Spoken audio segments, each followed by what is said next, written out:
Bing wrote to me a letter later, which I have there, and he said, I was in Jimmy Van Heusen's house the other night having dinner, as I say, and he averred. Bing was a great language. He used this language. Bob Hope used to say, can you understand what he's saying? And he said, we had a great time, and he averred that you showed him a wonderful time in Dublin. And I gave him Nat King Cole a present I got from Patterson's. Do you remember the pipe shop at the corner of College Green? I got a case with, starting with the clay pipe right down to the one of each of all the different pipes, and in a presentation case. And Nat King Cole was knocked out with it. It was just a pity that he died of cancer. He was a heavy smoker, wasn't he? He was. He smoked the whole time, but I didn't know that when I got the present for him. Another letter dated May the 8th, 1961. Bit more certainty, maybe, George, about Bing coming to Ireland. He says, I've been gone for most of April and May, fishing in Mexico, and just got back and found your letter here at the house. Our plans indicate that I'll be in London about the 1st of July for 3 months making a film. I don't know yet about the Irish TV Spectacular, but it's still being seriously considered. But in any case, TV or no, I certainly am going to get in a trip to Ireland sometime during a break in the schedule. We always have a little time off, sometimes or other during the shooting of the picture, and I don't think this film will be any exception. Doing a little album today, 12 songs that I heard while in Europe.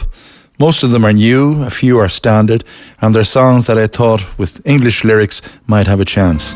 Hope to see you in London. Fondest regards to you and your family. As ever, Bing. And finally, when I inveigled him, you see, he had so many hits with Galway Bay, Isle of Inish Free, Did Your Mother Come From Ireland, and all those corny Irish songs that were churned out by the Tin Pan Alley guys in New York that had the Irish glint to try and sell records. And Jack Cap, the head of Decca, was always saying, record from the Irish. There's millions of them. So anyway, I wrote to Bing and said, you've done all these songs, and you see, you've never come to Ireland.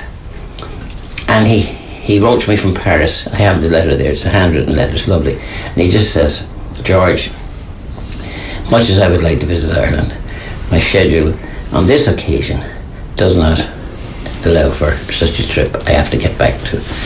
But there will be other days, and the necessity to disappoint you won't, I'm sure, occur again. So I latched onto that, and I started then saying, you'll have to visit Ireland. So, 1961, I finally, he was over making Road to Hong Kong at Shepperton Studios. And I flew over, and he knew I was, he phoned me, and he used to ring now at the Squares. This is not a joke. He used to ring me at 3 and 3:30 in the morning. And I'd say, Bing, it's 3 o'clock in the morning here. And he'd say that corny old joke, but George, you were getting up to answer the phone anyway. And I said, I was no humor at 3:30 in the morning for that sort of a corny joke. Anyway, he'd say, I'm coming over to Europe. Would you like to join up with me? And he said to me, would you like to come out? I'm going doing some shopping in London. Would you come with me? So I said, sure. So the two of us trooped off down. I have lots of pictures of me walking down Regent Street and Oxford Street with Bing and I in tow, engrossed in discussing the affairs of the world. And of course I kept saying, you know, what about a visit to Ireland? So finally the word came. He said, I'll do my best. I'll go over and I'll see if I can visit Ireland. So 1961, he sent word through Secretary Lillian Murphy that he'd try and fit in a visit.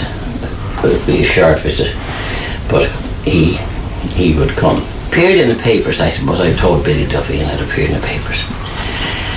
And the next thing, I'm down in my office in Pearse Street, and a phone rang, and someone said, my secretary Maureen Field said, is it the there's a phone call here from the American Embassy.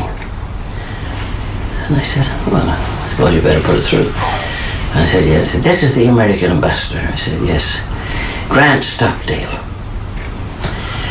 He said, I've seen in the papers that Bing Crosby is going to visit, and that he's coming to visit you. And I said, well, he said he would, and I'm hoping he will, you see. And he said, well, I want him to stay here at the embassy. Well, I said, I'll get back to him and tell him that. So that night I rang Bing at a reasonable time for him. And I told him what the ambassador had said, and Bing, there was a dead silence for a minute. And Bing said, well, I suppose we can't refuse the ambassador. He immediately said, George, you must come out to visit me, because when I went out to his house, his mother was still alive. Now, Bing wasn't from America, he was from, his mother, people had emigrated to Canada. They crossed over into Seattle, then Tacoma, and Bing was born in Tacoma. And then they moved down gradually to Los Angeles. And he said, when I went over, this is January 1962, and in the morning, Bing would get up at 5:30 or 6, some unearthly hour, you see. And he had a rule. He never had house guests. Bing paid for everyone's, their hotels. There was hotels right beside him. He lived in 17 Holmby Hills, and there was a motel, and he put all his guests in there and pay all their bills. Then he'd meet them for lunch and dinner and stay with them at night. But he had never got a house guest until George Reilly. I'm the only person, his secretary told me, you're the only person who's ever stayed in Bing Crosby's house. So for 2 nights I stayed in Bing Crosby's house, and his mother used to come down in the morning and she'd say, she was getting on, and who are you? I said, I'm George Reilly. And where are you from? Ireland. Oh, Harry was in Ireland last year and he had a wonderful time. And Bing would say, Mother, it was George that brought me over to Ireland. Oh yes, that's right. She never called him Bing, you see. She called him Harry. So the next morning, she'd come down again, and we'd be eating our breakfast. And she'd say, and who are you? I'd say, I'm George Reilly. And she'd say, where are you from? I'd say, Ireland. And Bing would go behind her and say, go on, keep it up, you know, don't let her know that she's repeating herself. So I chatted up to the mother, and finally, the following year, after her mother died.